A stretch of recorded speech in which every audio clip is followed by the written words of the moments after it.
नमस्कार दोस्तों, मैं अर्जुन आपका स्वागत करता हूँ स्टडी बाय अर्जुन के यूट्यूब चैनल में। तो दोस्तों आज की हमारी क्लास है बौद्ध धर्म यानी बुद्धिज्म की। दोस्तों आज की हमारी क्लास है। तो दोस्तों वीडियो को अंत तक जरूर देखना ताकि सभी क्वेश्चन जो है आपको आसानी से याद हो जाए। साथ ही दोस्तों अगर आप हमारे चैनल पर पहली बार आए हैं तो हमारे चैनल को भी सब्सक्राइब कर लीजिएगा, साथ ही बेल आइकन को प्रेस कर लीजिएगा ताकि हमारे आने वाले वीडियो का नोटिफिकेशन जो है आप तक पहुंचता रहे। तो चलिए दोस्तों वीडियो को स्टार्ट करते हैं।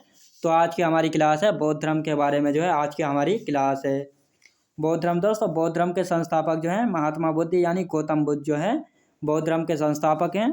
इनका जन्म हुआ था 563 BC में कपिलवस्तु लुम्बिनी में जो है इनका जन्म हुआ था, याद रखेंगे। बचपन का नाम है दोस्तों इनका सिद्धार्थ, याद रखेंगे दोस्तों बचपन का नाम क्या है इनका, सिद्धार्थ है। पिता कौन थे? शुद्धोधन इनके पिता थे।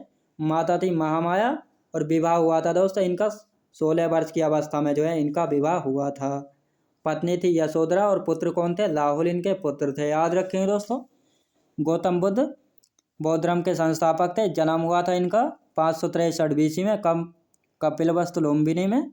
बचपन का नाम था इनका सिद्धार्थ और पिता थे इनके शुद्धोधन। माता कौन थी दोस्तों? माता थी इनकी महामाया और विवाह हुआ था इनकी 16 वर्ष की अवस्था में। पत्नी थी यशोधरा और पुत्र कौन थे? पुत्र थे इनके राहुल, याद रखें दोस्तों पुत्र इनके राहुल थे। पालन पोषण दोस्तों इनका पालन पोषण जो है इनकी मौसी यानी प्रजापति गौतमी ने इनका पालन पोषण किया था, जो कि इनकी मौसी थी।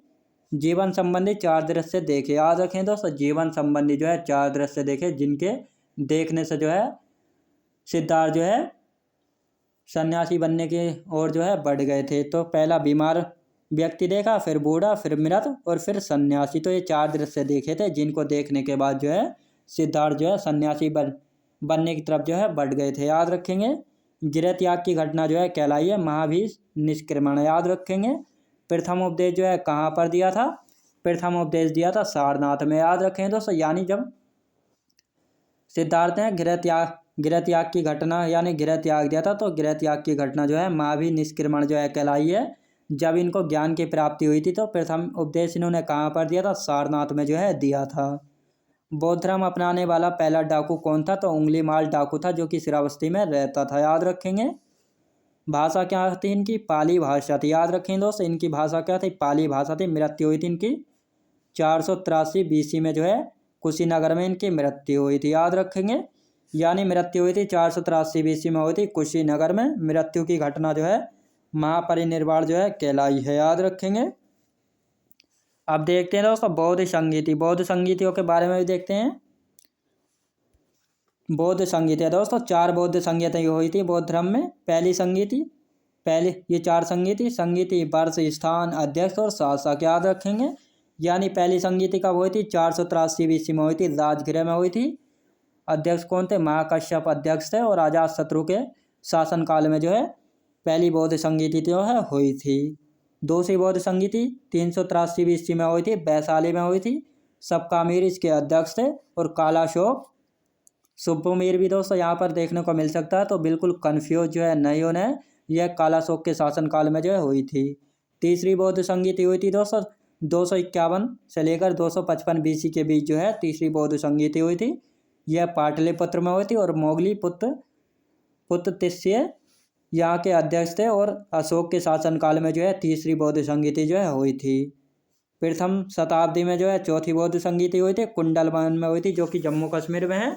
वसुमित्र इसके अध्यक्ष थे और कनिष्क यहाँ का शासक था, याद रखेंगे दोस्तों। कनिष्क के शासनकाल में जो है चौथी बौद्ध संगीति जो है हुई थी, याद रखेंगे। यानी बौद्ध धर्म में जो है 4 बौद्ध संगीति हुई थी। पहली हुई थी दोस्तों 483 BC में, राजगृह में हुई थी। अध्यक्ष थे महाकश्यप, अजातशत्रु उस समय शासक था। दूसरी बौद्ध संगीति हुई थी 383 BC में, वैशाली में हुई थी। सबकामीर यहाँ के अध्यक्ष थे और कालाशोक के शासनकाल में हुई थी।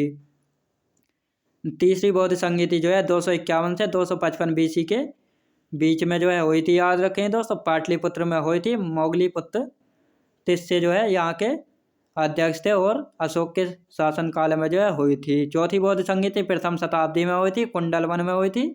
वसुमित्र अध्यक्ष थे और शासक कौन था? कनिष्क शासक था, यानी कनिष्क के समय हुई थी चौथी बौद्ध संगीति, याद रखेंगे।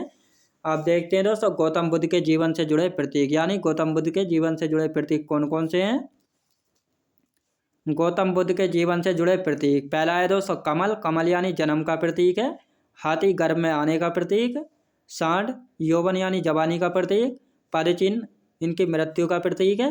पीपल ज्ञान का प्रतीक है। घोड़ा गृह त्याग का प्रतीक है। और शेर जो है समृद्धि का प्रतीक है। तो ये इनके प्रतीक चिन्ह हैं गौतम बुद्ध के, याद रखें दोस्तों। यानी जन्म का प्रतीक है कमल, गर्भ में आने का प्रतीक हाथी, यौवन यानी जवानी का प्रतीक सांड, मृत्यु का प्रतीक क्या है दोस्तों पदचिन्ह, ज्ञान का प्रतीक चिन्ह है पीपल, गृह त्याग का प्रतीक चिन्ह घोड़ा, समृद्धि का प्रतीक चिन्ह क्या है तो समृद्धि का प्रतीक चिन्ह जो है शेर है, याद रखेंगे। अब देखते हैं दोस्तों बौद्ध धर्म अपनाने वाले शासक, यानी कौन कौन से शासक थे जिन्होंने जो है बौद्ध धर्म को जो है अपनाया था। बौद्ध धर्म अपनाने वाले शासक तो बिंबिसार, अजातशत्रु, प्रसेनजीत, उदयन, कनिष्क, अशोक और हर्षवर्धन। तो ये 7 शासक थे जिन्होंने जो है दोस्तों बौद्ध धर्म को जो है अपनाया था, याद रखें दोस्तों। बिंबिसार, अजातशत्रु, प्रसेनजीत, उदयन, कनिष्क, अशोक और हर्षवर्धन, इन सभी ने जो है बौद्ध धर्म को जो है अपनाया था, याद रखें दोस्तों। अपनाया यानी मानने वाले यानी फॉलोवर थे बौद्ध धर्म के। अब बौद्ध धर्म के विरोधी शासक, यानी बौद्ध धर्म के विरोधी शासक जो कि बौद्ध धर्म का जो है विरोध करते थे। तो पहला था शशांक, जिसने जो है बोधि वृक्ष को कटवाकर गंगा में जो है बहा दिया था, याद रखेंगे दोस्तों। यानी शशांक वह शासक था जिसने जो है बोधि वृक्ष को जो है कटवाकर गंगा में जो है बहा दिया था। दूसरे थे मिहिरकुल, जिन्होंने जो है बौद्ध विहारों को जो है नष्ट करवाया था। दोस्तों बौद्ध विहार क्या होते थे, यानी मठ वगैरह होते थे। मठ यानी आश्रम होते थे जहाँ पर जो है बौद्ध भिक्षु विश्राम वगैरह यानी आराम वगैरह जो है करते थे या ठहरते थे। तो बहुत सारे बौद्ध विहारों को नष्ट करवाया था मिहिरकुल ने, याद रखेंगे। अब देखते हैं दोस्तों गौतम बुद्ध की 4 शिक्षाएं, यानी महात्मा बुद्ध की जो है 4 शिक्षाएं कौन कौन सी हैं।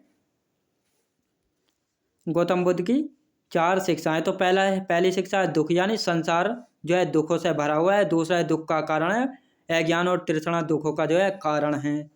दुख का निवारण है, निराकरण। दोस्तों दुख का जो है निराकरण है, यानी दुखों पर जो है विजय प्राप्त की जा सकती है, याद रखेंगे।